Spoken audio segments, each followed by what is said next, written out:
All righty, bow hunters, welcome back to another episode of Becoming a Bow Hunter. Sitting down with Mr. Roy Sloan today online. Roy, thank you for joining me. Yeah, good. I guess your temperature will be a bit different than ours here this morning. We've got a 0 degrees, a frost on the ground. Yeah, yeah, very different. I'm in shirts and shorts still. I've been outside and I think we haven't broken the 20 degrees yet. So, Yeah, right. yeah, Queensland living. So, Roy, you are the general manager of the Fiordland Wapiti Foundation. And literally, I reached out, I think it was around January, wanting to talk to someone from the Wapiti Foundation because I had a fair few friends going over there. I've actually tried to get some information from hunters who have gone and done the Wapiti ballot themselves and had success. But a lot of hunters in general are typically pretty shy. They don't necessarily want to give a lot of information. I was like, well, who better to reach out to than the actual Fiordland Wapiti Foundation and have a conversation about the animals, but also like obviously there's an element of hunting that is part of bow hunting. That's what we want. But I think there's also that big education and love for animals that we also have. And then the conservation side of animals that is also very interesting. And I think there's going to be a lot of crossovers for what you guys are doing with the Wapiti, what you guys do in the political front, as well as also then what we can do here in Australia with keeping populations hopefully healthy and happy, and then B, also standing up for ourselves within the government source side of things where it's getting pretty rough and it's almost like going back to cowboy stages over here where there's 1,000 different things trying to happen and not one party kind of coming together as a group essentially to be able to help. So I think anything that we can get from you on that side of things is going to be helpful. But let's talk a little bit about the Fiordland Wapiti Foundation. When did that start? When did you get involved with them? But the Wapiti Foundation's been around now for nigh on 30 years. The Wapiti Foundation, it was set up predominantly just to manage Wapiti in Fiordland National Park. Hmm. It never set up to dabble in red deer and otago or fallow deer or white-tailed deer. We have a national park, which is it's a World Heritage Park, which holds a lot of different levels of legislation, and it's really hard to actually be able to manage deer in there, one, and two, legally manage deer. So the Wapiti Foundation was set up really to try and navigate through that and try and hold on to predominantly the only wild herd of elk outside of America, really. Hmm. When were they Um, brought over? It was 1905 or something, weren't they? yeah, it was. Yeah, it was. People say it was a gift from the uh, President Roosevelt, but I always tell everybody it's actually it's a gift from God, really. These animals. But yeah, no, it was a gift. They were. I can't find what actually happened at the time, but it was around when animals were going all over the world. At the same time, we had a little bit later we had moose come in, we had whitetail come in, Wow. and so There's not still moose in New Zealand, is there? yeah, well, geez, go on and there's a chat you want to have is around the moose. Yeah. So the moose were released. We'll talk about Fiordland National Park. It's 1.2 million hectares, but that's big by New Zealand standards, but it's probably only a backyard in Australia. But it's the terrain that it's in. We call it I call it the Amazon on top of the Himalayas. There's Hmm. 8 meters of rain. It goes from sea level, surrounded by sea on one side and the eastern side, a western side, Tasman Sea, and it goes up to around about 5,000 feet at its Jesus highest level. Christ. Yeah. But and even saying that, it's all glacier based, so Hmm. it's either straight up or straight down. Yeah. So the moose were also released in that country as well, but further south, a little bit, a couple of years later than the Wapiti, and the moose story is an incredible story. So there's been moose shot along the way. Three well-known bulls have been shot, and then they kind of lost their way a little bit, and then they were seen again in the 50s, photographs right up to the 70s. Yeah, wow. And then um, they were, there's the signs of moose in there of browse, and people have been trying to get photos off them. There's been one photo. When was that? Then, sorry, When was the photo? that one photo was taken about 10 years ago from a Wow. trail camera. Yeah, Like okay. we're talking rainforest in there. It's bloody, Yes, thick, you know, thick. she's jungle. Yeah. Um, and then, so the story's begun. This is like the Yeti, this story. Yeah, yeah, of course. And the funny thing about we talk about the Yeti is there's a joke, and in fact, a very good Australian friend of mine who lives locally here, who comes over and has a look for the moose every year. Yeah. He always tells me, there's more evidence that moose are living in Fiordland through browse and through sign and through droppings and through hair and a little bit of DNA they had, but no one believes it. But there's been no physical evidence of Yeti, but people still believe they're there. Of course. It's like the thylacine here in Australia, the Tassie tiger that Yes, everyone's obsessed with. And I don't know if you've seen just recently they've recreated the dire wolves. They've been able to yes, I have. genetically Yep, modify, yeah. And so they're yep. actually talking about I heard an interview with the dude, like the CEO behind that company, and the next step is eventually to get to a thylacine and reintroduce them as well. Yeah, Jace. Yeah. We have to be careful what we keep Yeah, letting people believe exactly. it. Exactly right. The most funny things about the moose, so every now and then the story gets relapsed, is that a friend of mine who, we do our deer control from helicopter, so we manage deer numbers in Fiordland and the Wapiti area. Hmm. Um, he had done a lot of guiding in Canada, so he knows moose well. He was flying with a group of tourists, and he looks down, and here's a moose steps out in the clearing in the middle of Fiordland and shook itself and walked back in again.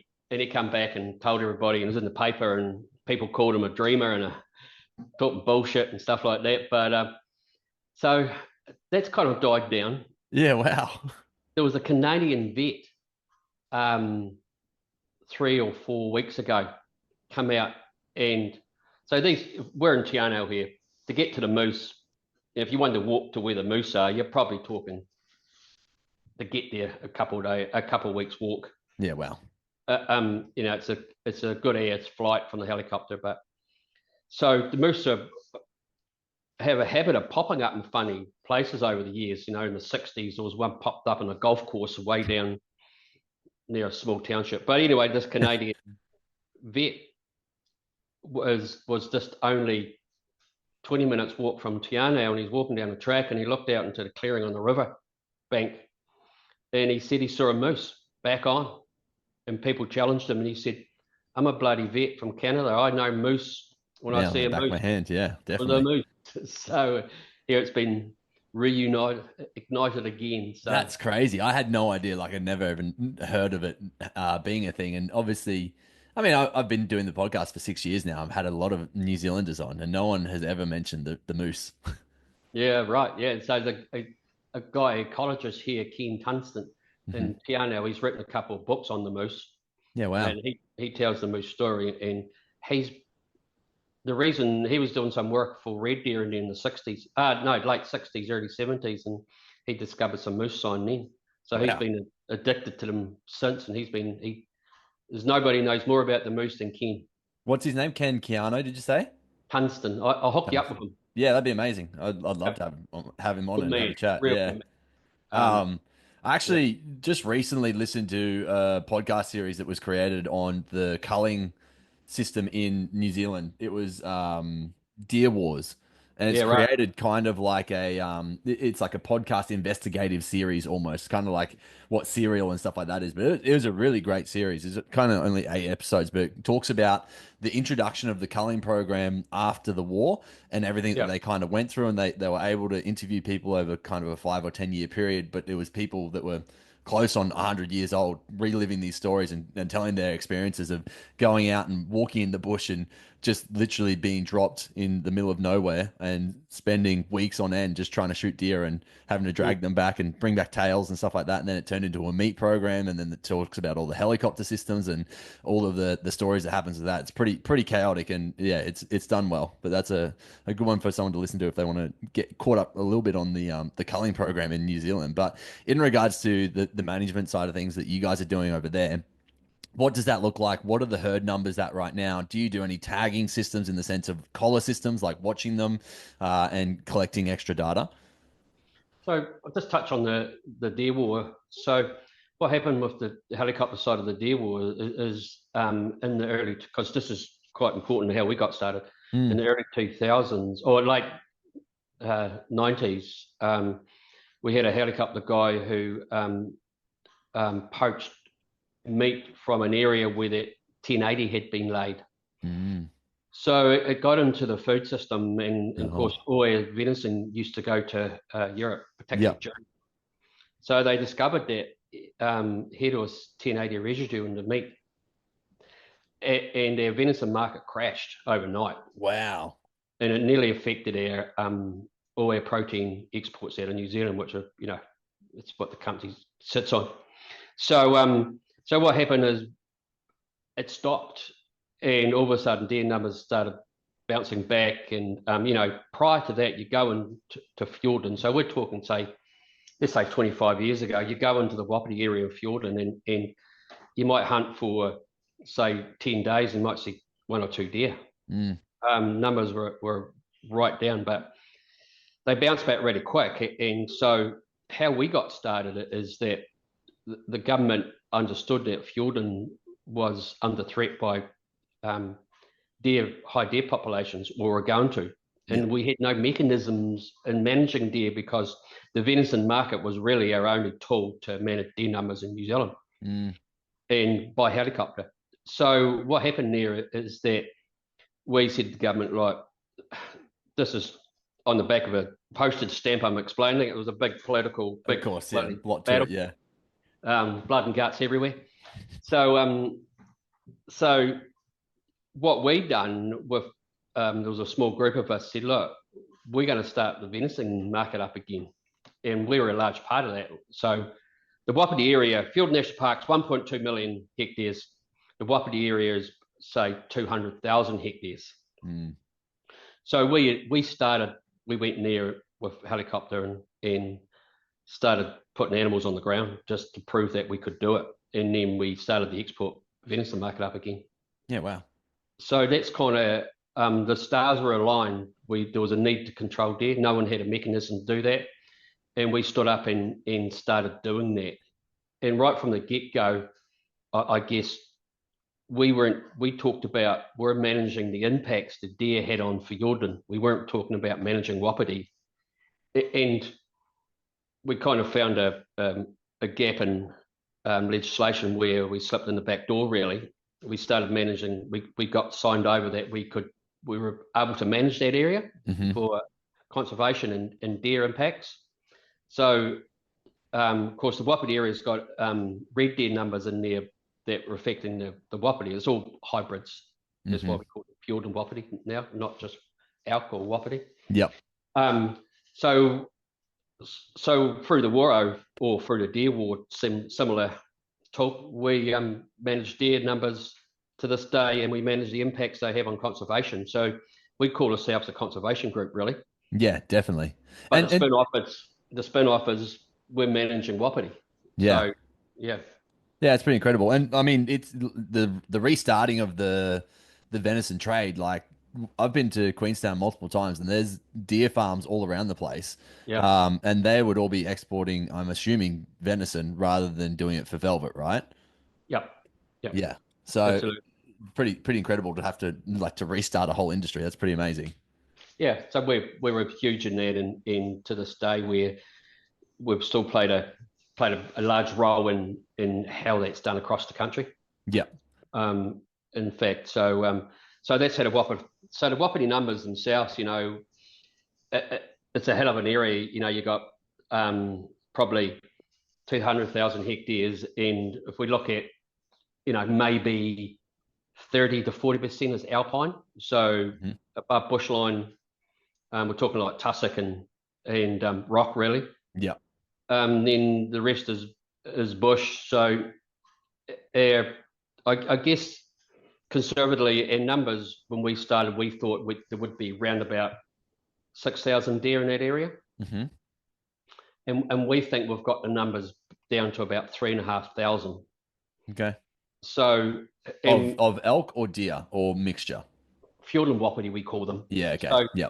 we do so our culling program is based on conservation. So if there's too many, whatever there is, eating our plants in there, we reduce them.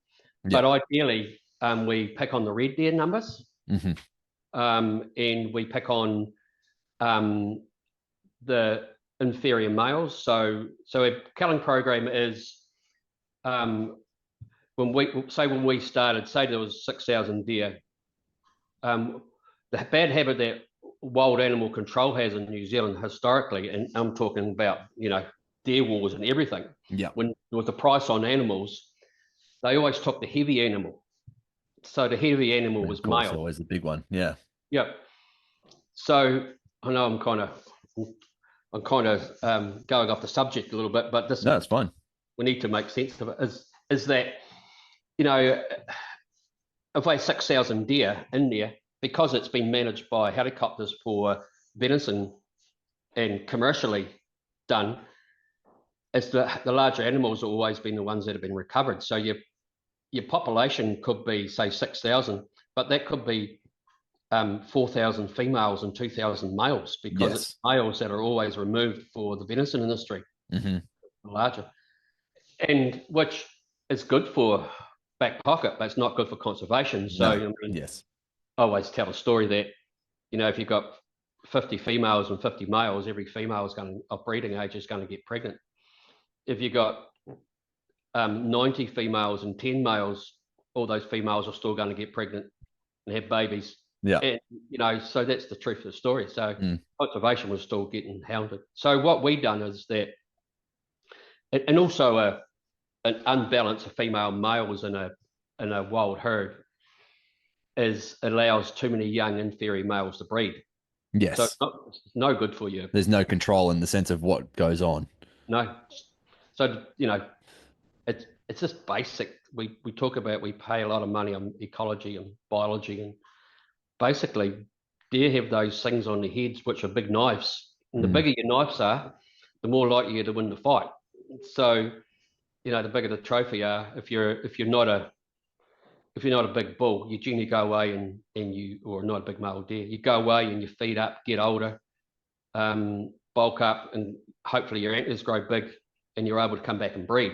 If they're not big enough, those big boys stop you from breeding. So it kind of helps the trophy side of the management as well. Yeah, exactly.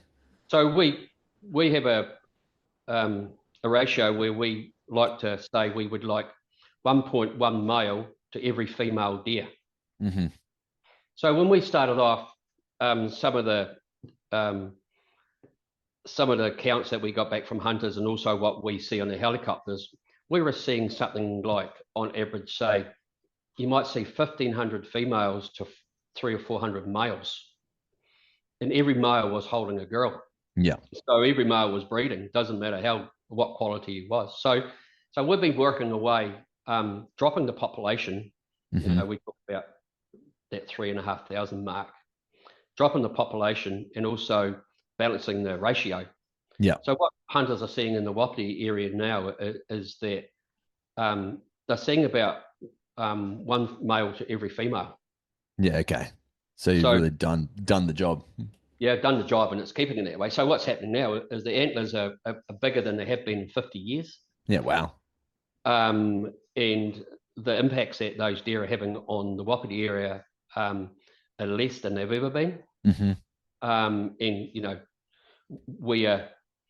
our vegetation is monitored from Department of Conservation. Yep. Who really are our landlord.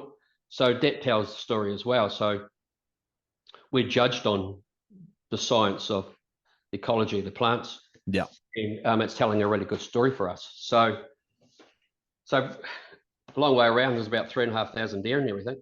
Yeah. And in regards to the ecology of the plants, is this kind of the limit, the 3,000 deer, roughly 3,500 that you're at?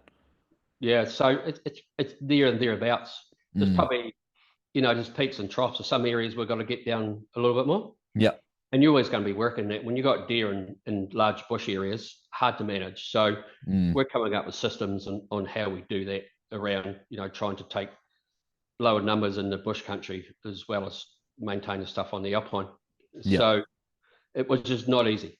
But that's it's pretty much around about where it should be. The other side of it is, we have people who go, shit, New Zealand bush has never had a browsing animal or mammal. So we've only got one mammal in the well, out of the sea in New Zealand, and that's just a native bat. Everything else is a bird. Yes. But what people forget is we had these, once upon a time, we had these bloody birds running around New Zealand that made ostriches look like Yeah, they're sparrows. huge, right? Giants. Yeah. Yeah, they were the same. Some of them body weight were the same size as a weight as wapiti and red deer. That's crazy. So, Big old drumsticks on that. oh shit! You imagine the oven build.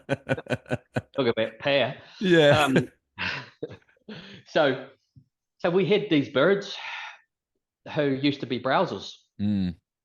So these birds browsed, everywhere. But in Fiordland, there was some pretty good numbers of these birds. And if you know how our plants are structured, you see our plants in Fiordland and around New Zealand, they grow in a juvenile stage to protect themselves from browsers, and then when they get taller, they branch out. Mm-hmm. So we've had browsers in this country for a long time. So our argument is that these deer are just replace those birds. 100%. Mm. And so you're getting a lot of pushback in regards to that, though. People are saying, look, we don't have browsers, so therefore they should not be here. Hell yeah. Mm. We've shifted the story though. So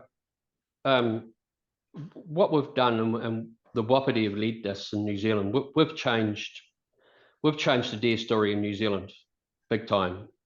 And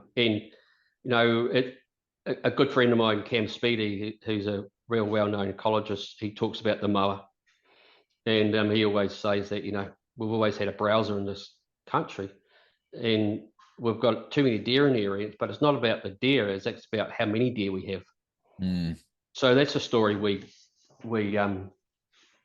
try and tell, and because we've got the Wapiti's been a real good vehicle to tell the story, because we get so much time on TV. We've had national television shows who have taken a lot of notice off us, and we get so much media time as we're unable to tell that story. And a lot of people are now going, actually, that makes sense. But we still have those like the forest and bird and some of those staunch bloody cavemen type scenarios where they stick to, we shouldn't have introduced animals in New Zealand, full stop. And look at humans, what bloody damage Exactly. are we doing?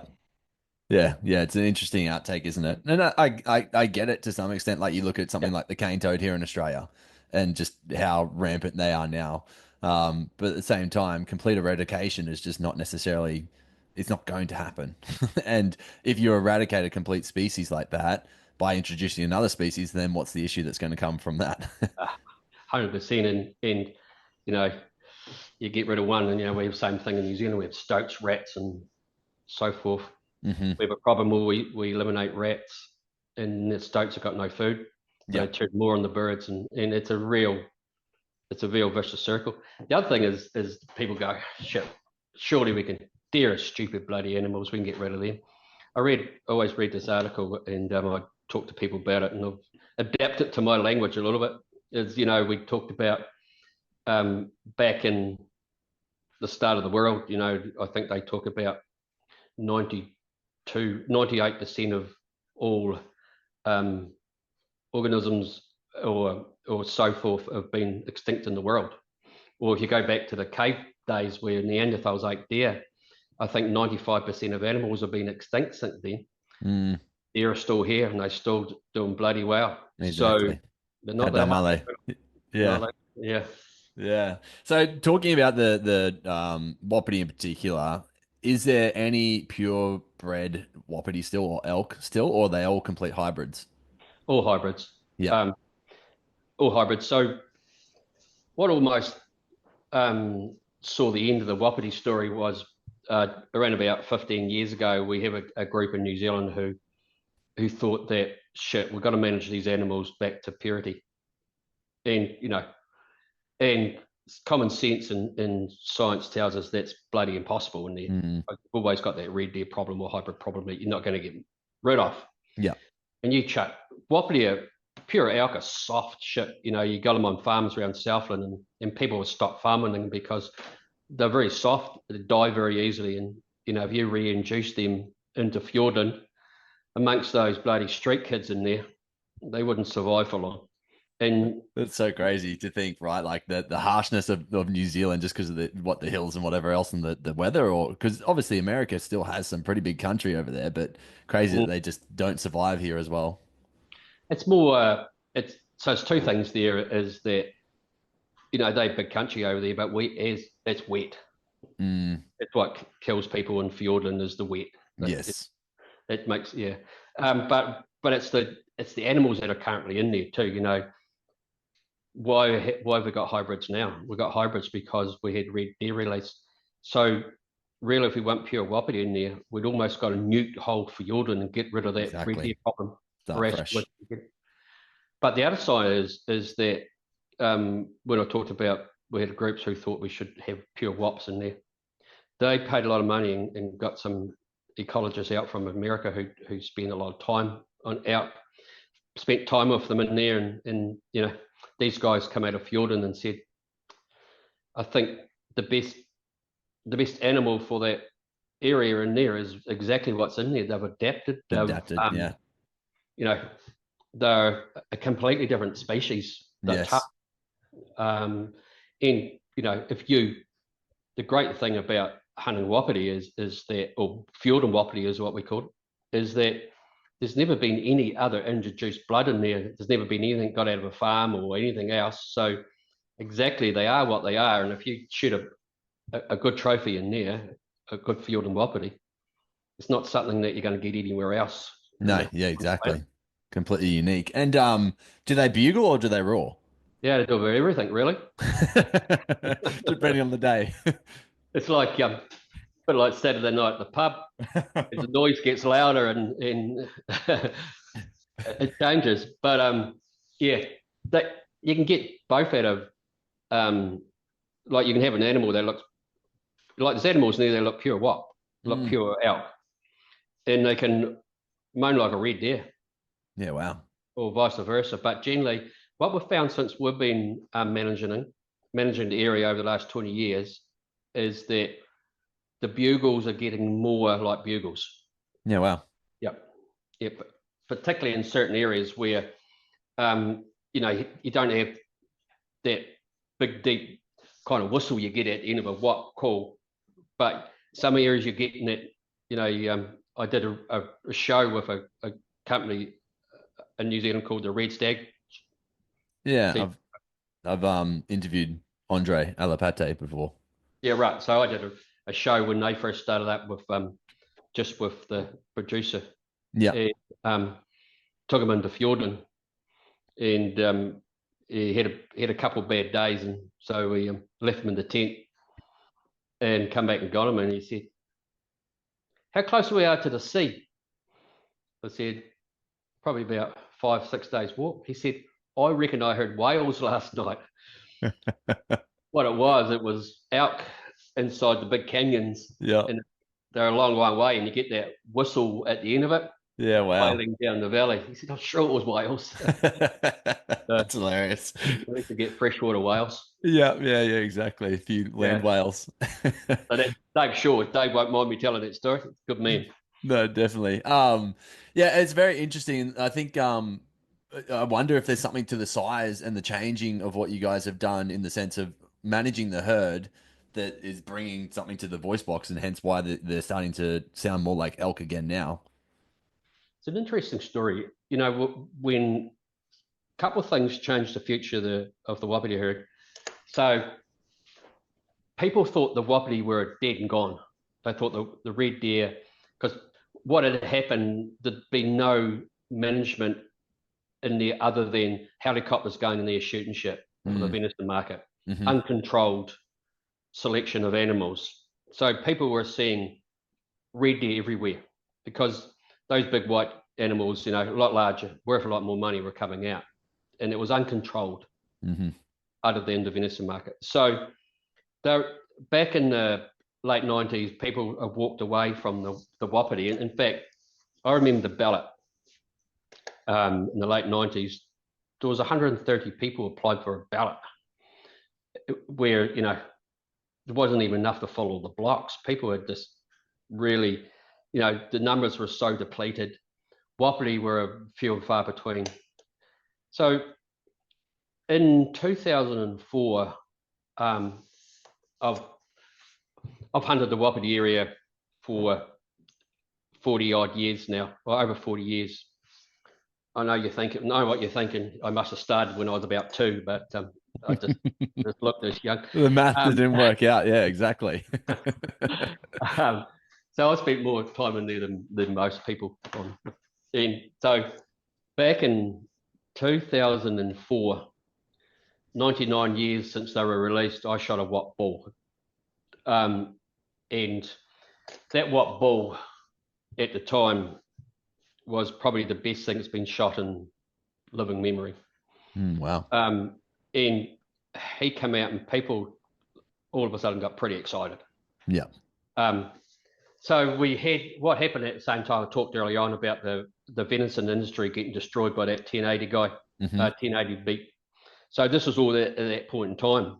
So it was kind of like the stars aligned. You know, we had no form of controlling deer numbers in Fiordland, so we solved that problem.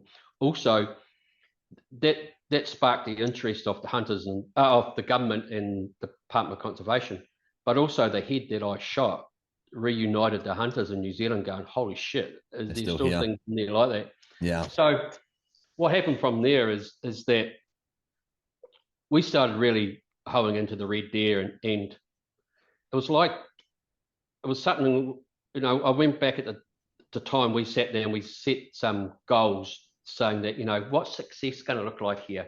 And we thought, shit, if we're shooting Wapiti cows, or, you know, in 20 years time, then we talked about 20 years time, that's pretty successful, will be a great story. It took us 5 years to be shooting Wapiti cows. Yeah. Wow. Something happened where all of a sudden, I think it was more pressure from all sorts of various angles, you know, helicopters and all sorts of people and stuff like that, poaching, and the Wapiti seemed to pop out of the bush, and all of a sudden, here we are, 20 years on. We've been shooting Wapiti for 15 years, managing their numbers where they've exploded back.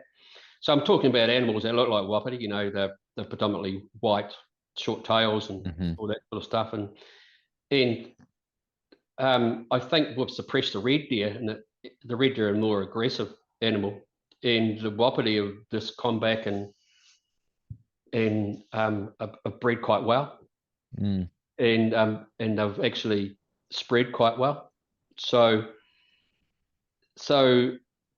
they're certainly there's something in that around, you know, the animals look more white, so perhaps it's just the stronger gene of some sort, or yeah. It's very interesting in the sense of the cow side of thing. Like even in actual cattle, I know that like my auntie and uncle breed bulls, and they'll actually look more so on the female side. Like, yes, the male matters, but it's the cow and the female part that is actually a bigger part of the situation as to what sort of bull you're going to get out. Issue we have is that, you know, you got a farming situation, and I come from a agricultural background as well, is that, you know, the history of those females. We don't in there. So we kind of, what we do is, it's really interesting. We manage the herd on what we don't know. Yeah. Okay. But we had so where I came in, been trying to get a system in place in there, Cam Speedy and I, for quite a period of time, and we didn't have many believers.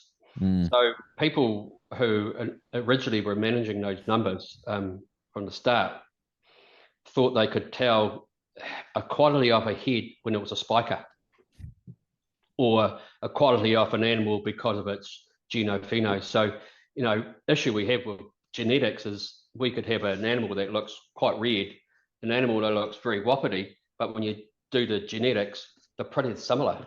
Uh, Mm. some are thrown to, if you took genopheno, some are thrown to looking like a wapiti on the outside, but these other things have grown to looking like a red deer, Yeah. Okay. but they've grown these big bloody antlers Hmm. as well. So that's one of the issues we had. So what we do is we just put all that aside and go, shit, we have no idea what's going to happen to these bulls. We get rid of all the red deer we can.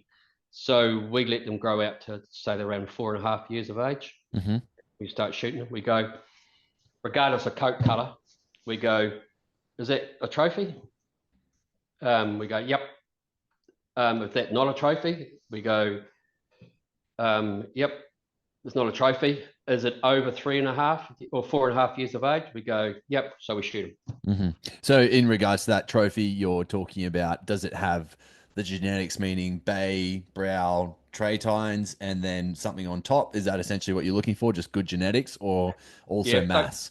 mass. We go Yeah. for mass, to be fair, because there's a lot of things missing trays, Yeah. and there's a lot of stuff that interesting. We have bulls on camera, and we have bulls, collared bulls, and stuff like that. Yeah. Where one might have a tray one year, that tray could be on the other side the following year. Interesting. Or it could have no trays. It's just some crazy stuff happens, and I always thought, I saw scenarios like that, but I thought I was just always looking at different bulls until we got to know them a bit better. So we go on mass. You generally want three up top, Yeah. and you want some length. And mass is starting to happen. It's that if you look, say, prior to 2000s, if it was an animal that was shot that went 40 inches, this is another thing that changed really quickly. There's an animal that's shot in the Wapiti area that went 40 inches in New Zealand. That was in every magazine. Yeah. Wow. Yeah. About the same period that we were started culling females, cows that look like Wapiti Hmm. after about 5 or 6 years. It didn't take us very long to be shooting bulls that were culling bulls that were in the 40-inch mark. Isn't that crazy? Yeah. So, Yep. what's a big bull now that you pull from Fiordland? Yeah, I mean, so this year, I think there's a bull that came out that was 48 inches. Yeah. Okay. Um, and, we all get tainted by the 50-inch mark. And if you look in Hmm. America, we see all that stuff that gets shot over there that's 50 inches, but it's generally pretty well managed. But if you look in America, there's a lot of animals get shot under 50 inches. And so, these things are still big heads, Yeah. clumps, Definitely. big clumps of wood. Yeah, I went out hunting with a friend just recently who had been with a guide from America. He manages this whole plot, and their whole system is they will put licks out to help to grow the herd and grow the genetics. Essentially, what they'll do is a bull that gets shot, they will do blood tests on it and Yep. figure out what it needs, what it's missing, and then Yeah. they'll put that into the blocks. And this is a big operation that we're talking about. Like Yeah. they get a lot of money and they get a lot of celebrities coming through the doors and stuff. Like a lot of money goes through the door, and then a lot of money goes back into the elk herd just to try and manage it. And yeah, it is a very interesting process. It's protein, protein, protein is, it's we talk about genetics. Um, it's the feeding that brings out the breeding. And Exactly. if you look at Fiordland National Park, we're a big dairy industry where I am in Southland, and Fiordland National Park's not a dairy farm. It's low fertility. It's alpine. It's so one thing we have found out really, really quick, where we've got the numbers down to the lowest, that's where the big bulls come out. Yeah, that's interesting. Yeah. So it's about that food in the belly, and yeah, and it's a really interesting subject, genetics, is that, I love my fallow deer, and I hunt my fallow deer on the original release herds in New Zealand. So Yeah, we've got wow. greenstone capels in the Blue Mountains. So I like that I'll be able to go and hunt an animal that's never changed its genetics in all these years. Mm-hmm. So we have an area where the Blue Mountains where some of our best fallow used to come from. Yep. And, we have a bit of a story now that people always go, oh, shit, the genetics are depleted. We haven't seen any real monsters come out there in years and years and years. The issue is there's no food in there. One example is I fallow deer where I was in my paddock at home. So I brought this little fawn who's probably the most famous fallow deer in New Zealand. He's been on TV and all sorts of stuff. And he come from an area where there hasn't been a decent head for years. Yeah. So I brought him home, and he used to go to work for me and jump in the car like a dog and all sorts of stuff, little buck. And he was fed on goat's milk, and every meal he had 2 eggs on every meal when he was little. And anyway, my bucks at home are these are massive bucks that are trophy farm bucks. Yeah. And they will grow their first set of antlers at the first buds at, say, 10 months. Uh-huh. By 10 months, this guy had a second set of antlers. That's crazy. And this pure protein. And that boy now, he's, what is he? He's 7 now. And he's as good as those bucks that come out of there 50, 60, 70 years ago. Yeah, wow. Yeah. So feed, it's all about feed. Yeah, that's interesting. So I guess in the source of protein for them, it's going to come in more of like your lectins and stuff like that, right? The different, yeah. Yep. So it's all basically, every browser is all about getting protein in, and even you look at minerals, seleniums and cobalts and coppers and stuff like that. Is that you've got to supplement feed deer on farms in New Zealand. Mm-hmm. You look at copper levels in wild deer. Some of the studies I've done in Fiordland National Park, the copper levels can't get any higher. So it's interesting. Yeah. Is that problematic for consumption at all, or not really? No. Yeah. Only just use what they take in. Yeah. Okay, interesting. Talk to me about the collar system that you guys have, and what kind of stats you've pulled from that. Yeah, collar thing is that there's 2 things we do collars. One is about getting some more knowledge around home range of groups of deer. So what is the home range roughly? Yes, so it was more so if you put a collar on a young male, how far does it go from its home range? So one of the things we do is we collar quite a few females around home range, because it's the females and the family groups who do all the damage to the bush. Yeah, of course, in one location. Well, they're pretty in the small areas. Yeah. So we've collared bulls, and home range for them, those bulls can be from, several hundred meters from when you've collared them to several kilometers. Yeah, okay. Which in Fiordland is quite huge. So there's no common denominator really, what we've found. What we have found from the collaring is that we tried to get a handle on Wapiti. There's 2 studies we've done. We tried to get a handle on the quality of the antler.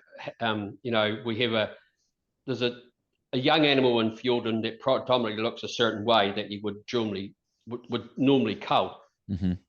And we had a lot of pressure from a lot of people that we should remove those animals. So what we've done was we collared a lot of those animals, and just to see, do they develop later in age and so forth and so forth. Yeah. So we collared them for that reason. So what happened with those animals is actually a lot of those deer that we collared that you think you should collar at a young age ended up to be some of our biggest bulls in the herds. Wow. So it's a good lesson to people. And people like myself who spent so much time in there over the years understood that, because we're watching these bulls. But other people thought, shit, these things are mongrels at 3. They're going to be mongrels at 10. But in fact, some of these animals turned out to be, up towards 50 inches and That's beautiful. so interesting. And is that I guess you don't really have to worry about the feed side of things in the sense of a drought. Like that's never going to be an issue for you guys there because of the amount of rain that you have. But was that also coinciding with the culling and reducing of numbers? So therefore feed was high for them. Yep. Yes, Yep. that interesting in itself. Like what you were talking about protein, protein, protein. It kind of makes sense. Yep. Yep. Certainly, if you talk about a real good, if you look at a conservation and you look at trophy herds of deer, they're actually so compatible. If you look at our story's always been in that we're managing the impacts that deer have on Fiordland National Park. So we look at, first and foremost for us, Fiordland National Park and the quality of their environment is hugely important for New Zealanders. But it took us so long to educate hunters in New Zealand around trophy management that it's equally important to hunters because, as I say, it's not a big dairy farm where you're breeding cattle in there, or it's a natural environment that's pretty complicated, Yes. slow growing and all that sort of stuff, and alpine, 8 meters of rain and snow and every other little bloody curveball that can be chucked at the place. So conservation is equally important as growing trophy. So we need regeneration of the native plants to grow trophies. We need regeneration of plants to save the actual native environment. So it's so compatible, and that's our story, and that's how we've educated New Zealand. So you talk about the bulls.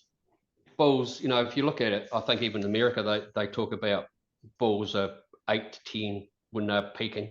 We think the same in here. We think around about 8 to 10. Even some of those bulls over 10, they start going off a little bit then. Yeah.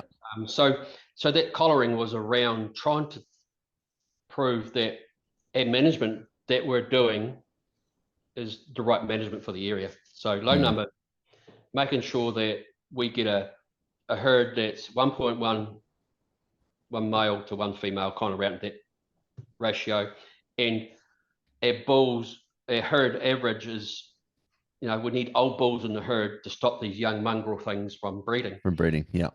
Because we can't control who breeds with who in there, but we can influence that by having older bulls in the herd stopping that. It's the only way you can influence breeding in a wild situation. Definitely. Yeah, it's very interesting. You said that you did. I just touched the cow because we don't know the history of the cows. So yeah. Yes, yeah, of course. Now you said you did two collaring studies. Yeah. One was the young ones. What was the other one that you did? So the other one was home range. So okay, that was with the cows. Yeah, for the cows. But the other one was we also collared bulls. So when a bull, what sort of territory does a bull take up? And as I say, we had scenarios where we had bulls only go a short distance, and we had bulls who travelled vast areas in Fiordland. I think it's all food related. Okay. Yeah. And nothing to do with size of the animal or anything like that you could find? Certainly nothing at all. It's certainly, I believe, food related. Yeah, okay. And in regards to their moving times, what was the general consensus of when they'd start to move back to the home range for mating season? Yeah, so an interesting point is that they'd kind of do a big summer circle back to where you caught them. Okay. Really. So they would start trickling back in around late summer, mid to late summer, and they'd kind of be back in that area because if you look at people think the dominating of males to breed happens just around that peak rut, but it actually doesn't. It happens all year round. Yeah. Okay. If you look at, I always learned a lot by having fallow deer in my paddocks at home. By being able to look them out the window all the time. You look at when you're feeding and red deer as well. And so I suspect that wapiti and all other deer are the same. They start intimidating each other even when they're feeding with outward on. And so that dominance starts almost the day the babies are born, right through 12 months of the year. So they're putting pressure on each other all the time. They're fighting and jostling and, all that sort of stuff. So that happens all the year round. So those males are generally in male groups. So they're probably pushing each other around then, and it's just intimidation. Yeah, it makes sense. And yeah, if you've ever seen a herd together, like especially in May when they do bachelor up straight after the rut, and they'll just sit there and clash heads and hang Yeah, out, and it looks like they're just playing, but really, you're right, it's an intimidation piece. yeah. Go back to the little fallow fawn that I had, really funny. And you sit on my deck and I'm having a beer on a hot day, and I'll be out there with my gun dog, and we used to have a kuni pig running around. This thing at 4 or 5 weeks old, we're veranda poles, and it's got its little head on the veranda poles, rubbing up and down the veranda poles at that age. Yeah. It purely, I'm going to be the biggest boy on the block here. And quite, there's so much to it. Yeah, We yeah. don't know.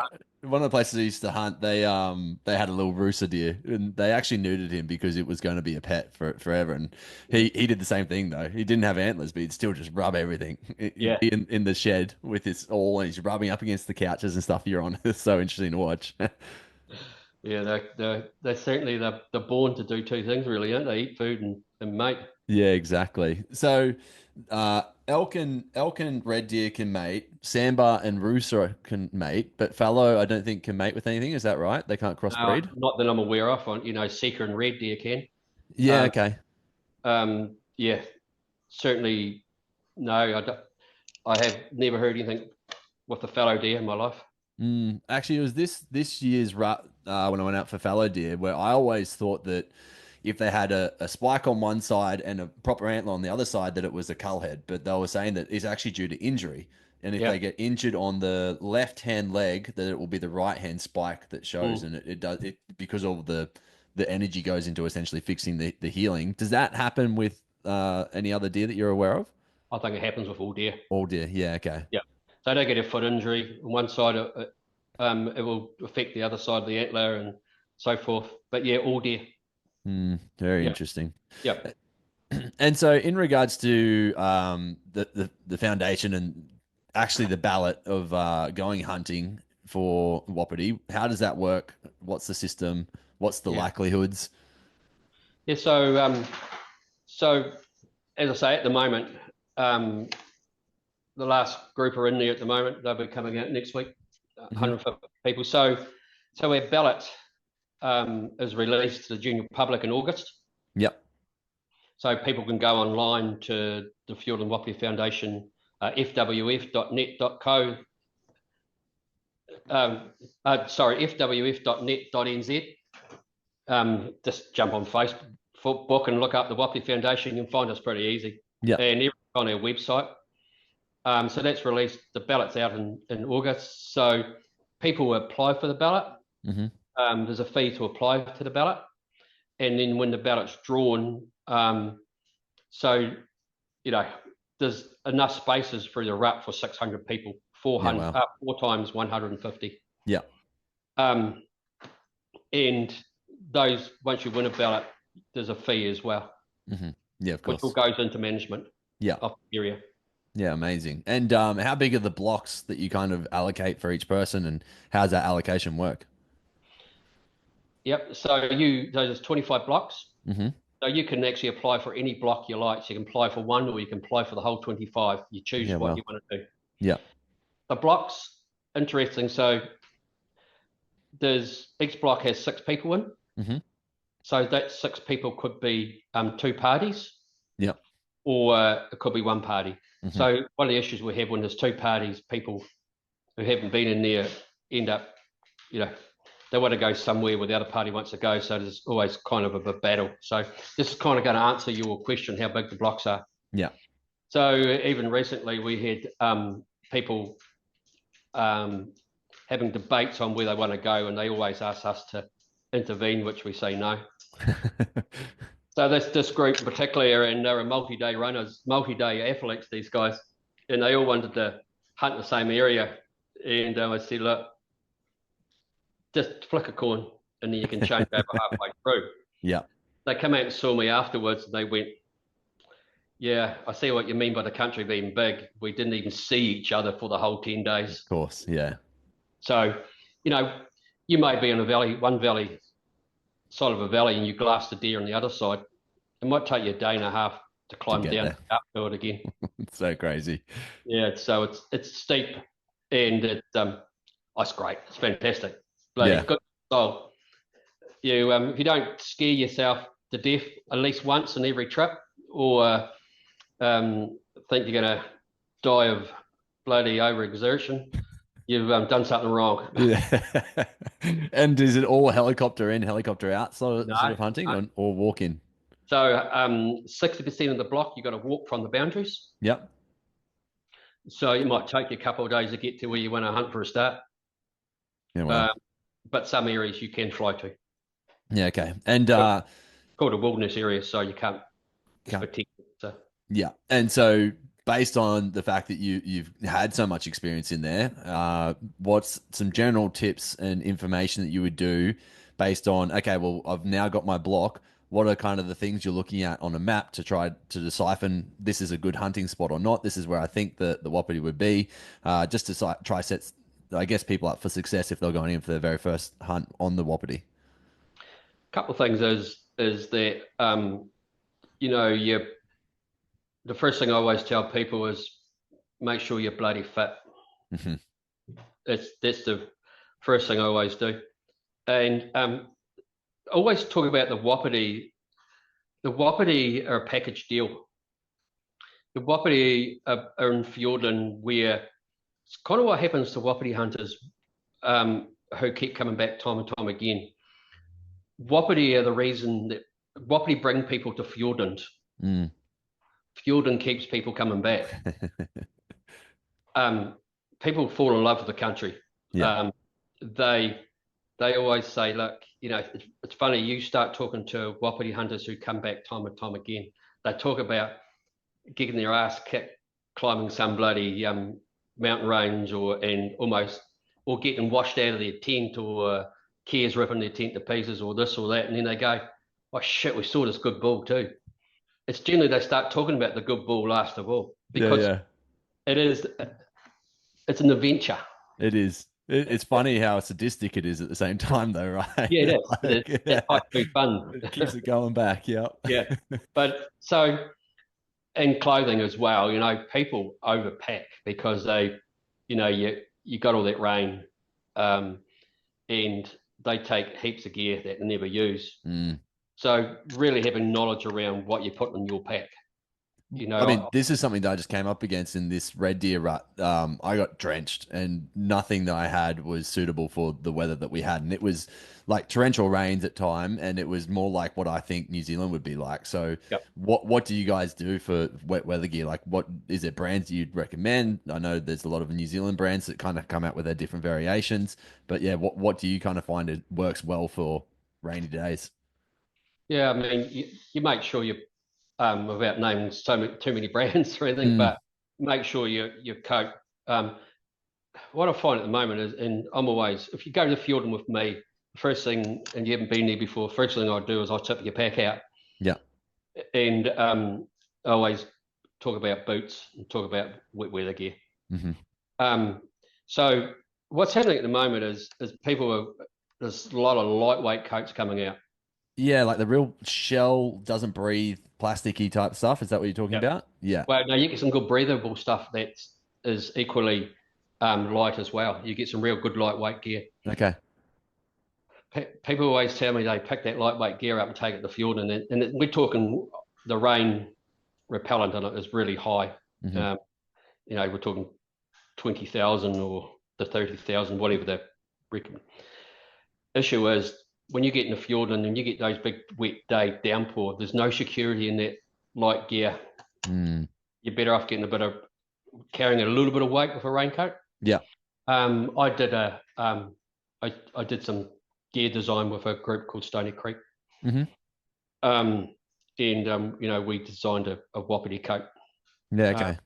Which so and equally we are partners now. We always make sure we partner with some people with good gear. We partner with First Light. Yeah, amazing. So First Light is we've branded some gear with First Light. Mm-hmm. So they have top of the line gear, and the reason why we partner with them is because they have top of the line gear. Yeah. So Point South in New Zealand, First Light, that's who we partner with because of that. Okay. Yeah. And so what was the kind of design that you came to with them in regards to the stuff that you guys have put out for the Wapiti coat? Like a coat to go around your bum, really. So Yeah, okay. you're sitting down a lot and keeps you warm, and it's very waterproof. Like, yeah. The other thing with coats too nowadays is that coats are almost like a living organism. They bloody people buy a coat that's Gore-Tex or Gore-Tex like and breathable, and they wear it once and they say, oh shit, the coats are shit because they leak and all this sort of stuff. They've got to be kept clean and got to be warm ironed, and they're a tool that works for a reason. Yeah, definitely. Yeah. We, people ask for a gear list. We generally put a gear list out. Like, as I say, people take too much gear. Mm-hmm. It's, I might go in there for 10 days with a pack that's 22 kilos, and people walk up beside you with packs at 30 or 35 kilos. Yeah. But stuff in there you don't need. Yeah. And you've got to be prepared to live a little bit hard. Yes. How much of your pack is food? That 22 kilos. How much is my food? Yeah, like how much does your food weigh usually? Probably, I would say it's probably 5 kilos of food. Yeah, okay. Yeah. So if you're looking, I run backcountry, which is D-high. Yeah. And so, you're looking at, what are they? They're probably about 375 grams. So you're probably looking at under a kilo a day of food. Yeah, okay. Well under a kilo a day. Yeah. So going back to the topo variation of a map, what are you kind of looking for once you've got gear sorted? What's the game plan that you typically stick to for trying to find Wapiti? Yeah, so Wapiti, if you're in a block, it helps when you know what's in there, and sometimes you don't discover what's in there until you're there. You have Fiordland. Fiordland has a lot of slips. Yep. So animals are living on that old slip country. Alpine, deer are not always, deer are on the alpine. But, we talked about droughts. We had what we call a drought this year, where, if we're looking at doing deer recovery, we stopped doing deer recovery because deer weren't on the tops because it's too dry. Yeah, So okay. guys who went in the blocks for the first, second period, you look at what's the weather been like. It's been long dry periods because those big animals hate on those tops and long big dry periods. Yeah. So they'll go into the bush. So this really navigating Fiordland is the big thing for people. It's like a lot of bluffs. Now we get a lot of people ringing us for information. There's a lot of information out there, to be fair. Once upon a time, it's an adventure. You didn't even worry about what was in there. You just went. Yeah. So generally, you're looking at deer like open country. Yeah, okay. So you're getting that with slips, you're getting that with food. And once you're in there, you know what food quality they like, different plants they eat. You're not going to pack that on topo maps. Generally, our Fiordland's was built by glaciers. So you've got big head basins. Any of those big head basins in those areas grow food quality. Yeah. And, if they're not there, they're not far away from there. Yeah, okay. Yeah. Makes a lot of sense. I mean, a lot of American stuff that I've watched, even they're in that type of big bowl sort of situation as well. Some of the biggest red deer I've ever seen have always put themselves in those big bowls as well. I think it's partially a security mechanism for themselves because of the swirling wind consistently as well. Yeah. That's how Chop Fiordland as well, is that. So, and all that alpine, all that grinding that's happened the way up in there, and the fertility's obviously higher. Well, and we did a few tests through the company I worked for was a farming company. We took some soil tests in there and from places, and certainly those big alpine basins, the fertility in the NPKs and all that, which is just nitrogen and potash and all that, are certainly higher up in there than they are Yeah, down. that's interesting. Mm. Yeah. Um, and then in regards to this, the content that you guys are putting out, or the information you're putting out, is there something like across these 25 blocks that we have, there's roughly this many deer in each block or anything like that? It's No, too hard to track, or too hard to track. And um, yeah, the trouble with that, people live and die by that. And you also, 100%. Yeah. you, you get criticised by it. And, you know, a lot of those bulls are in areas where, like, we're seeing bulls in machines. We're seeing bulls where people aren't even going. Yeah, of So, course. yeah, yeah. Can't make it too easy for them. No. And in regards to the hunting, is it bulls only that are allowed to be taken? Is there cows that are allowed to be taken by the hunters? What's the deal there? So kind of what at the moment is we talk about, because you're generally not bringing, you're near to hunt it, Hmm. to shoot ahead, you know. Hmm. And we encourage people, and though we have some rules, they can't be enforced at this point in time. Okay.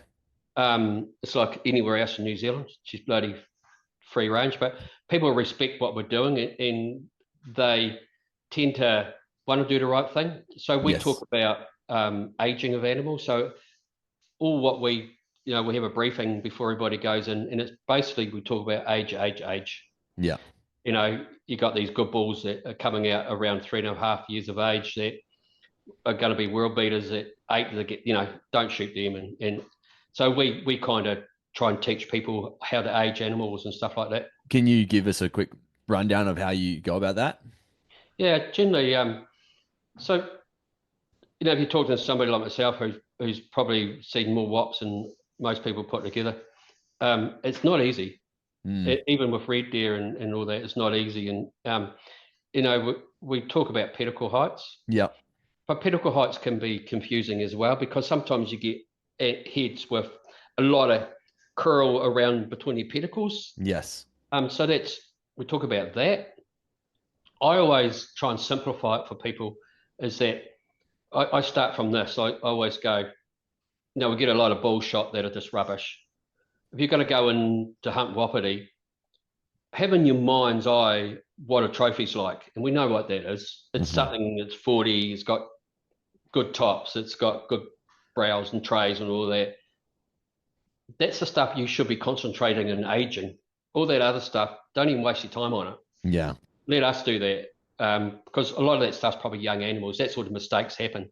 So Hmm. what I always say is that I always, it's always for me, because I've bloody been around dogs all my life. I always talk to people about, you know, we want to talk about length, we want to talk about tops, we want to talk about pedicles, but we want to talk about bulk of the animal. You know, they're like Labradors. You know, you get a pup, Hmm.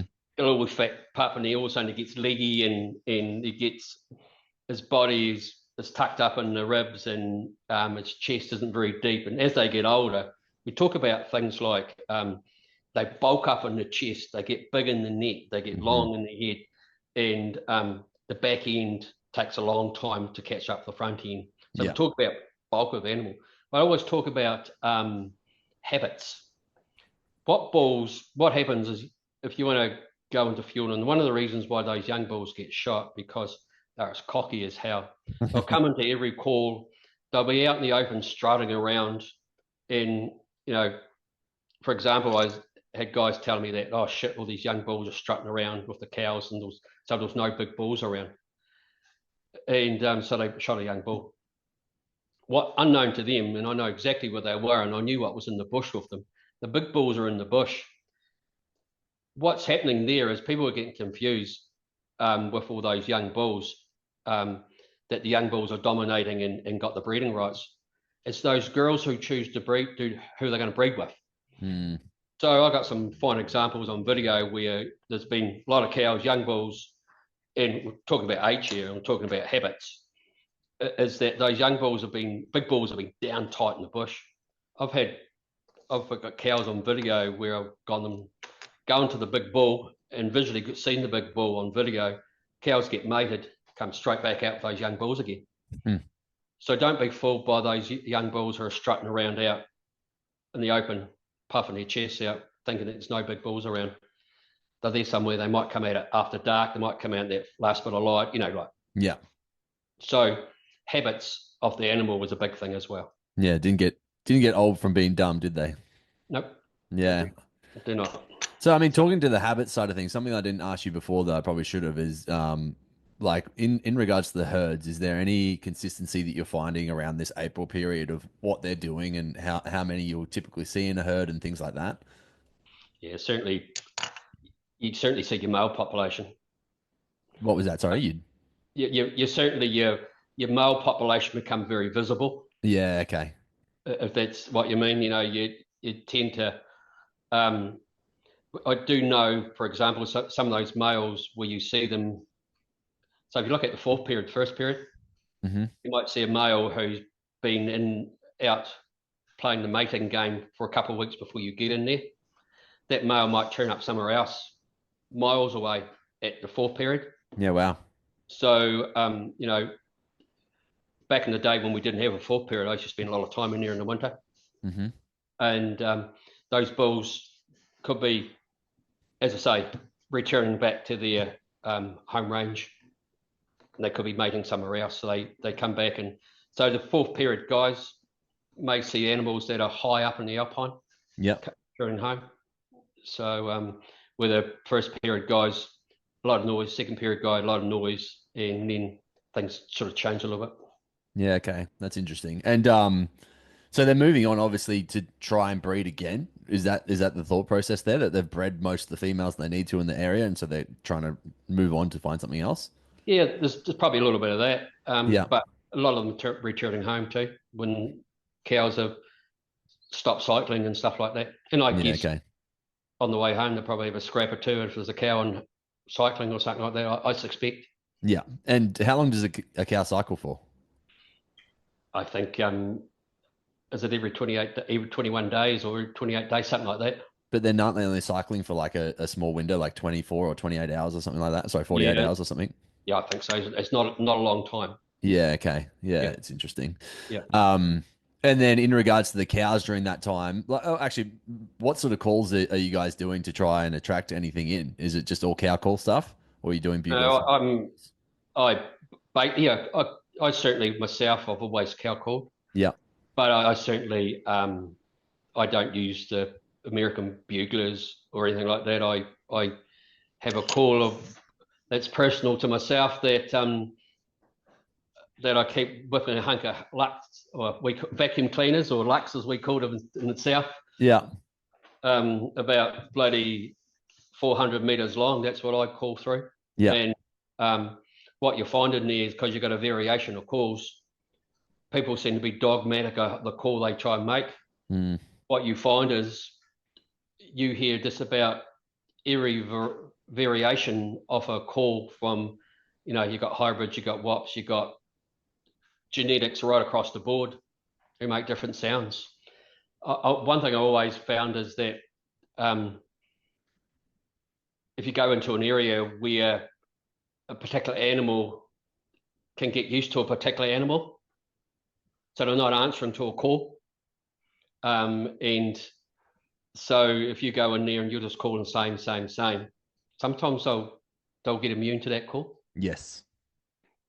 So yeah, Try to change it up. change it up. Yeah. Yeah. And do you ever do like location bugles or roars essentially, or are you pretty much just purely doing cow calls? No, I'm if I'm walking the tops or I'm walking the bush, I'm doing location calls. Yeah, okay. Cow calls come when I'm face to Closer. face. Yeah. Yeah, okay. And Yeah. all your hunting has all been rifle hunting? So I haven't carried I have a bow. Yeah. I haven't carried a rifle or a killing tool in Fiordland since 2004, since I shot my big bull. Yeah, wow. So I'm camera in Fiordland. Mm-hmm. In my camera, which is interesting, my camera is I do close range stuff. Yeah. So I'm talking 10, 15, 20, 30 meters. So I always like hunt my Amazing. out because I get in close like that and I generally balls them up after a while. So hunters don't like being with me. Um, so, but yeah, camera close. I'm sure bow hunters would like being with you. Oh, 100%. Yeah, 100%. Always like, always, I'm I have an opinion on long range shooting, but I have an opinion on I like being in that close quarters with them. hmm You know, I think once you start getting that close quarters, it's hard to not have it in a sense like yeah, that. You want that. You want to have that experience of seeing them and in their finest moments and being able to actually see every detail about this animal up yeah. close. It's just it gives you a whole different story, that's for sure. Oh, it's like I always look at a trip to Fiordland and I always tell people that Fiordland rewards you in some small way, whatever that is. And Hmm if I come out of Fiordland, I've photographed even could be a bloody yelling at 10 meters or something like that. I come home going, shit, that's fantastic. That's Yeah. me. You're in that space. It feels, you get a different feeling, you know. Yes. I mean, that's hunting. Yeah. Yeah, exactly right. So, what about the success rates? You got 600 people going through a year. How many are the hunters usually taking out? There's probably about, people talk about success ratio, and I always talk about the experience of Fiordland because we have so many Definitely. people leave bulls. But you know, this year so they got to hand their jaws in. I think by the end of 450, there was about 50 jaws there. Okay. Yeah, yeah. Um, but again, you know, equally, I've got photos from people who have photographed. People get quite Plenty proud of with the camera animals. nowadays. Yeah, Yeah. Yeah, it is definitely becoming a lot more popular, and it's pretty crazy some of the stuff you're seeing with the camera. yeah. Pretty amazing. I actually talked to a guy a lot from, I think he's down in Victoria, maybe. Has some of the best footage. Like it's just absolutely incredible. He's like, yeah, I pretty much just put my bow down. Like I want to shoot one, and I've got the intention, but then they get close, and I just get my camera out. It's just the thing I go to every time. And I think that's definitely becoming a lot more of a sentiment. But my mindset is I'm sitting there and I take a rifle out and somebody wants a bit of meat and or something like that, and it gives me an excuse to shoot an animal, basically. Hmm I have my camera and I call an animal in, or I stalk into an animal, and then I take a couple of photos, and then I think he looks a bit heavy that one, so I just take the photo home, and he kind of decisions comes around weight sometimes. Yeah, yeah, exactly. How far do I have to carry this thing out? Yeah. So, but it's a different it's a different experience. You know, I Mm, always think that I always, you know, people start off hunting, and you know, I live in Southland, and Southland's a hunting mecca in New Zealand. yeah, You know, bloody country deer everywhere, and we've got a small population of people. yeah, yeah. And people start spotlighting, they start doing this, and they start doing that. And I always say that if you're in the game just for killing, you don't hunt for long. No, could agree with that. Yeah. But if you're in the game because you know just what we talked about now, hmm you hunt forever. Yeah. Yeah. Yeah. It was interesting when I very first got into it because I was a late onset hunter. And one thing that I always was like panicked and I needed to get it done. It was like this thing that I needed to have happen. And it wasn't until I realized, like, hold up, this is something that's going to be in my life for the rest of my life. Just Mm, enjoy it. Enjoy every experience that you get, every adventure that you get. Like it's a new opportunity to make some stories and make some great memories. And my whole approach to hunting really changed once I came to that realization. It was very interesting. 100%. And I was the same. I was, you know, Kiwi, brought up playing rugby, um, super competitive. And I, you know, look up here, I got a big whitetail. I shot up here, and I remember back when I was hunting whitetail, everything. I was always about shit. I got to get the biggest, best, run, go the furthest. It wasn't until I shot my bull, and I almost didn't shoot my Wapiti bull in field, and I actually walked away from it several times, Hmm.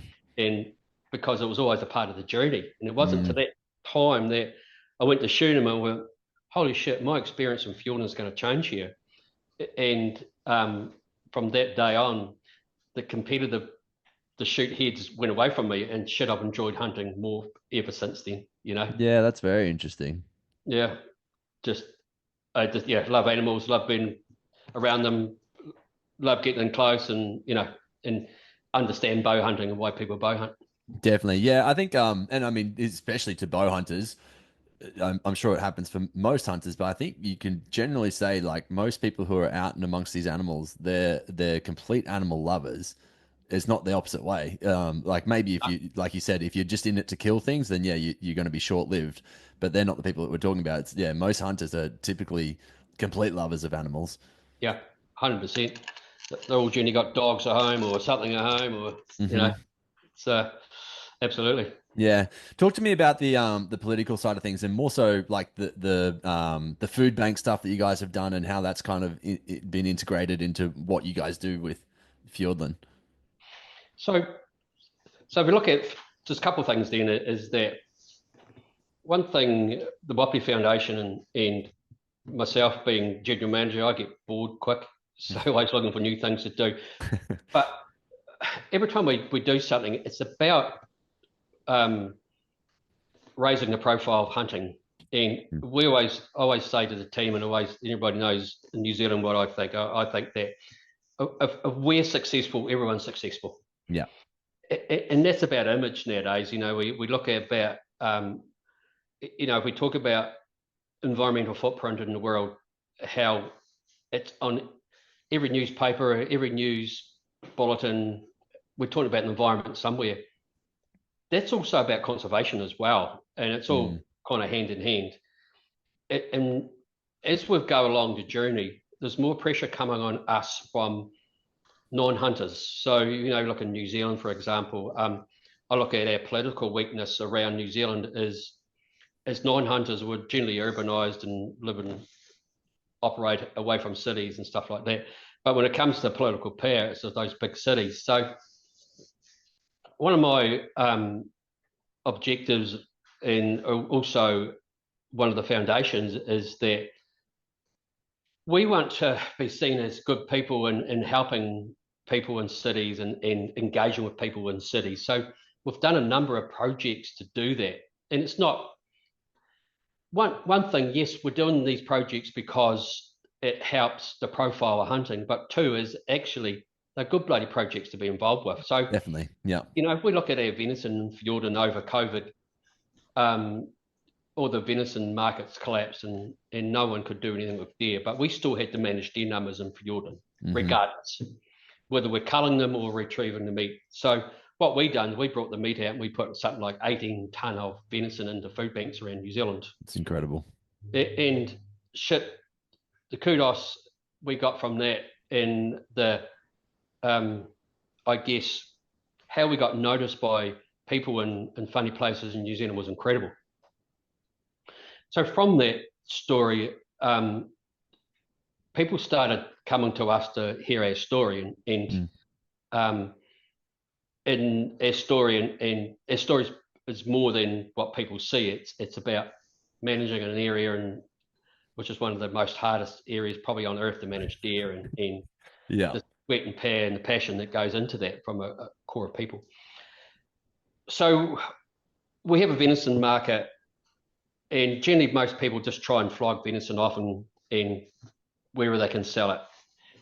We have a bit of a our objective is actually we want our venison to go into urban New Zealand and into Auckland and where the big towns are and tell our story. So we've connected with certain businesses like big burger chains, and their venison is on Air New Zealand international flights and stuff yeah, like that. amazing. Yeah, It's just, well, there's a purpose in that. The purpose is telling the story.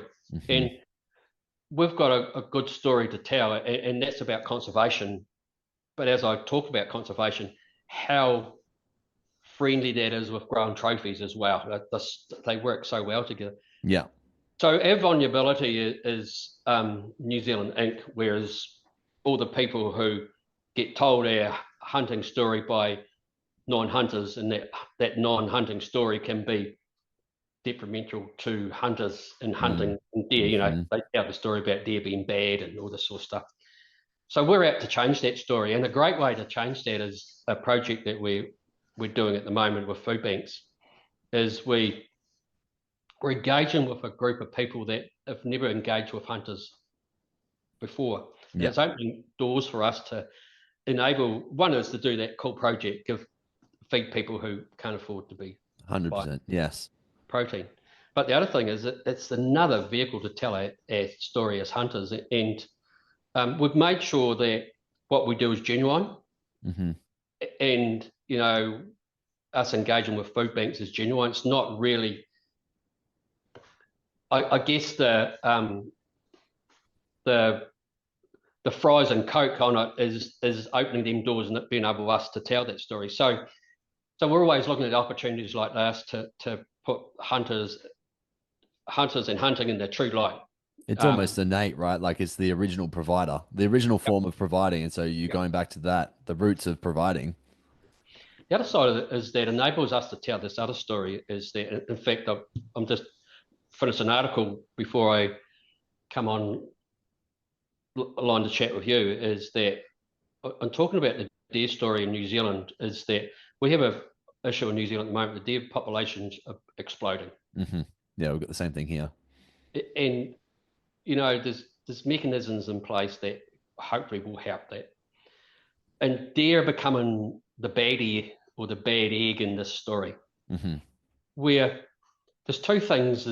And my article I just wrote was about we need as hunters need to control the story ourselves. So we need to be the one telling the deer story, not the green sector or the deer haters. They're telling our story anyway, but they're telling the wrong story. So 100%. as hunters, our challenge is to tell our deer story. So deer aren't the problem here. It's the number of deer that's the problem. Yeah. And that's a human problem. We need to find mechanisms to control deer. And they're there, but us as humans just can't agree on those mechanisms. No. So we're kind of telling that deer story. We're retelling the deer story, and people are listening to us, and they're understanding, going, actually, there's some common sense there. There's some common sense outcomes. Deer aren't the bad things. It's how many there are. You look at our bloody big cities in New Zealand are putting human effluent out into the sea because our infrastructure doesn't support the number of people living in the cities. People aren't turning around and going, let's get rid of those bloody humans out of all. Exactly. Yeah. They're blaming the councils for not building the right bloody size sewer systems. So it's similar to that. The other side of the story is that I had a guy stand up. He's a very well-known Kiwi, stand up and say to me, you guys are just shooting deer and giving shit low-quality protein to food banks and feeding people with protein that you won't eat because it's not good for you, right. So there's some real cool science out there, really good science around venison. So there's some science. I'll talk about the American science because it's an easy story to tell. If you know about the Chittle Deer Project on Hawaii. I've heard about it. I don't know depths to it, but yeah. So what happened in America, and this is all layman's, basically they redone all their red meat and their protein food quality. They tested everything for like collagen and proteins and omegas and all that sort of stuff. Nutrition levels, yeah.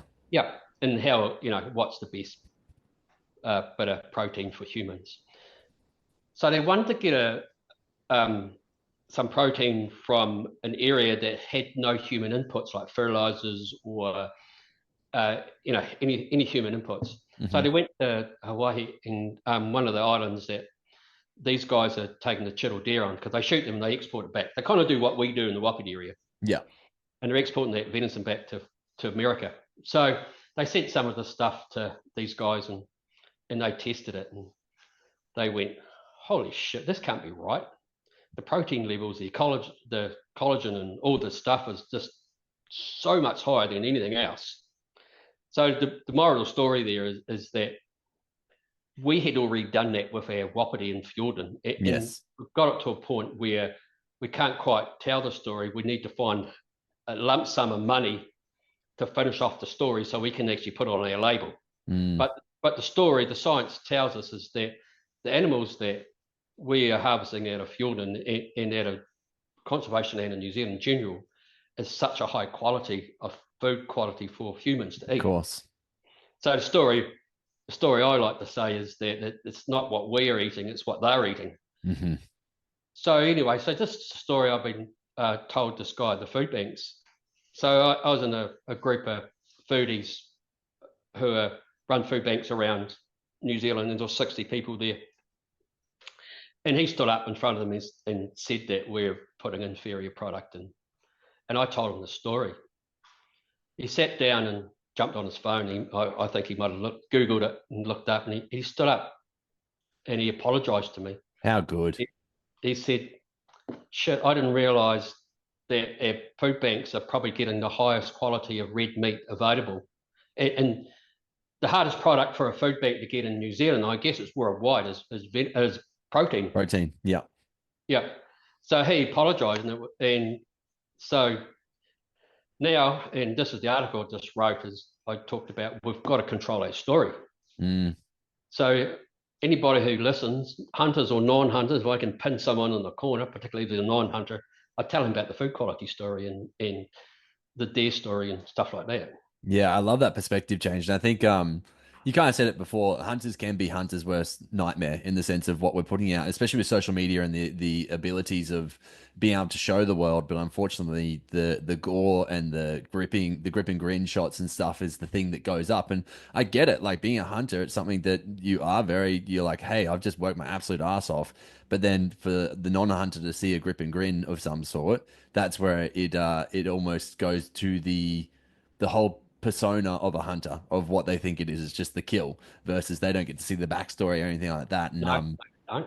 yeah, and so it's like if you can share the story of the meat in general, like the filling of the freezer, the incredible meat that we've got, like it is so cool. It's just I like the reframe as to how you guys have put it, and I think to have the science to back it up as well. That's just another amazing part. Like I used to run a nutrition brand with my wife before, even when I started the podcast, we shut it down in 2022, I think, but lean meats is always a great thing. Free range lean meats is like the most amazing thing that you can do, and especially if it hasn't been filled with all the different hormones and injections that we now have on the structure of most of the what's it called, the biosecurity systems that they have across the different countries and stuff of the things that these animals have to have, which can then cause a downward effect. And when it comes to consumption, it's like if we can get rid of all of that, then why not? And that's where I see deer. Like we pretty much haven't bought meat for the last 3 years. I had a stint at the start of this year of about 2 or 3 months where I didn't go hunting. I just had too much work and stuff on that just didn't happen. And now my freezer's back to full over the rut, and I'm so excited just to eat venison every night. My wife's like, "What's for dinner?" I'm like, "Venison." Venison. Yeah, and the other thing is around the food bank stuff is that we put recipes with it as well Yeah, because cool. people forget how versatile it can be. It's great, Yeah. and it's double good for you. You got all that health benefits chasing it and then eating it. So Yeah, exactly. We had a situation down here in Victoria. I'm in Queensland, but in Victoria in Australia, they actually the Greens, so the party that is supposed to be for the ecosystem and supposed to be for pushing the best for the country, they actually shut down the option for a food bank situation where the local government, sorry, local culling program wanted to go and get the deer and feed it to the homeless.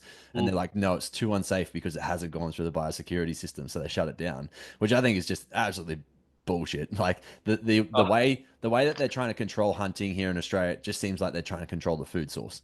yeah, That's the way it seems like they're trying to do it. I mean the story I always tell people is that there's been people in New Zealand dying in the dozens from venison poison. Bloody hell, we've been eating it off the hills for years and in certain forms and certain qualities. And geez, it's crazy, isn't it? It is. It's ridiculous. Originally it was the story was told by the farmers where we had deer farmers in New Zealand who really downtrod the wild venison industry because they're competing with it, and then it just goes on to something else and on to something else and on to something else. Just keep trotting down, and we just got to make sure this food bank is a fantastic way for us. And So we're working, talking about the Gore side of it, is we're just looking at the Wapiti Foundation. I won't say what the project is, but if we can put a project off that we're doing at the moment, it'll be the biggest non-government conservation project in the history of this country. Yeah, wow.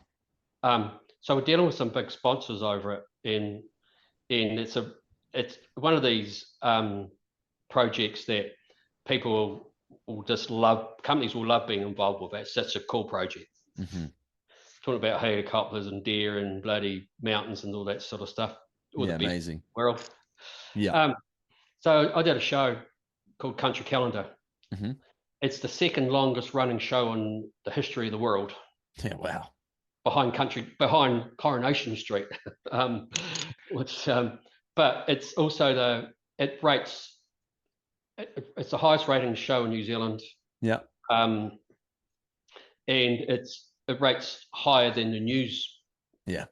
I mean, that's not hard these days, is it? No, but news is still pretty big over here. Yeah, definitely. Yeah. Country Calendar, and it's a farming show. Yeah, wow. It's on every Sunday night at 7:00, and it's the most watched show in New Zealand. Mm-hmm. And I did a show with them. And I thought it was pretty clean. We did some deer recovery, and we took them through the processing, and then we told that whole story, restaurants and stuff like that. Anyway, I'm dealing with this corporate group who we've also done a documentary. Jump on YouTube and watch Against All Odds by the Wapiti Foundation. Yeah.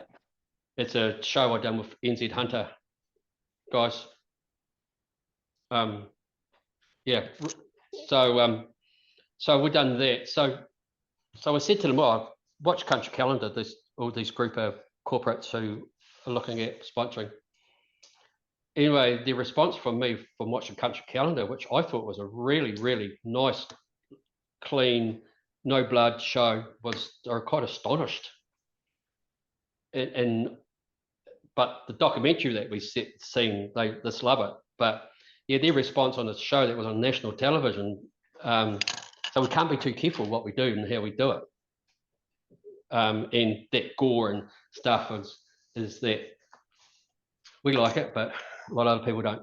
Yeah, it's very interesting. I think, I mean, to that power as well, like of shows and things that are coming out, like all the stuff, the series like Yellowstone, 1923, 1884, and stuff that Taylor Sheridan's put out. Like he puts a lot of that spin on it as well, puts just elements of it into it. And I think those have been some of the most popular series to come out over the last 5 or 6 years, which is also nice to see in that sense of like there is elements of people still trying to fight back in many different ways. And I kind of think of the podcast as being a bit of a vehicle. I think something that I've always really tried to push as well is like the mental health side of things, what it does for humans just to get into the bush. And you touched on that before, even just like the rewards that come from Fiordland and getting out in the wild. But I think about that in general, just getting out in nature and what it can provide for people. Like I'm a city boy, really, and I found this later in life, and it's just an absolute calling for me. Like I want to be in the bush as much as possible. Yeah, 100%. And for me, and you talk to so many people, the mental aspect or the mental health side of it, well-being, is so many hunters actually it's not why I started hunting, but it's certainly Keeps kind of what soothes the soul. And we've done a few things on it, to be fair, but there's a guy that I interviewed down in the snowy mountains, and essentially he runs a fly program, and it's all about just getting men out into the wild who are having depression, essentially like facing issues that have been on the brink of suicide. He takes them out and just spends a week with them fly fishing and getting them out in nature, and it literally changes lives. It's crazy. Big time, I know. So we do a wahine, which is in Maori is woman. Wahine. So we do a wahine Wapiti trip. Yeah, amazing. We take a whole lot of ladies into Fiordland. So the first trip I'd done as a tester is that there was a lot of. It turned out that the 10 ladies that I carted through Fiordland all had recovering from various things. But we did a podcast with Blood Origin, Yeah, amazing. and they talk about the healing. It was pretty incredible, actually. That is, yeah. I actually I interviewed a lady called Ashley Strange, and she's in the North Island, but Yep. she was talking a lot about the women in the hunting and the programs that you guys have over there. And I think it's so amazing what you guys do and how supportive it seems that the community is of hunting. And I feel like if we could get more of that in Australia, it would really save things. Like I think I saw an article yesterday that said in 2024 deer numbers had gone to 1.5 million. That's not saying what numbers or what deer it was, but essentially they Mm. showed this map. It was the ADA, Australian Deer Association. It shows this map of it just expanding over the last 30, 40, 50 years or whatever it is. And yeah, it's pretty interesting, but at the same time, it's not being dealt with in a good way, I don't think here. It's essentially tax money is going straight into paying for these culling programs, which is not being reutilized at all. We're not, New South Wales does it a little bit and Victoria does it a little bit in the sense of like public lands that are available. Queensland's completely shut off public land. You can't get in access at all. Hunting, even camping and stuff like that, they're trying to shut it all down. It's just they're worried about the safety concern despite it not being like despite the stats not being good enough to show that it's actually an issue. Like really they should open it up. They could make money from it. They could, yeah, it could Mm. be a complete resource, but it's sad to watch, unfortunately. Yeah, that namby-pamby bloody excuse of health and safety nowadays is really squashing so much, isn't Hmm. it? It really is. Yeah, that's a bit unfortunate. Well, Roy, I know we both have meetings in 10 minutes, so we have to be mindful of that. But I really love the perspective that you have. I love, like, I really didn't know much about the Wapiti, the side of things or what you guys do in Fiordlands, but it is really quite, it's quite humbling and quite amazing to hear what you guys are doing, what you're pushing, and the projects that you've got in the future that are coming up. This seems like it's going to be pretty exciting as well. And yeah, I think it's just a really cool thing. I think this is a good little starting place for people to come and learn a lot about Wapiti and hopefully drive some more people to want to come to New Zealand. No, brilliant. Good to chat. Yeah, likewise, mate. And Yeah. yeah, we'll talk soon. No, good one.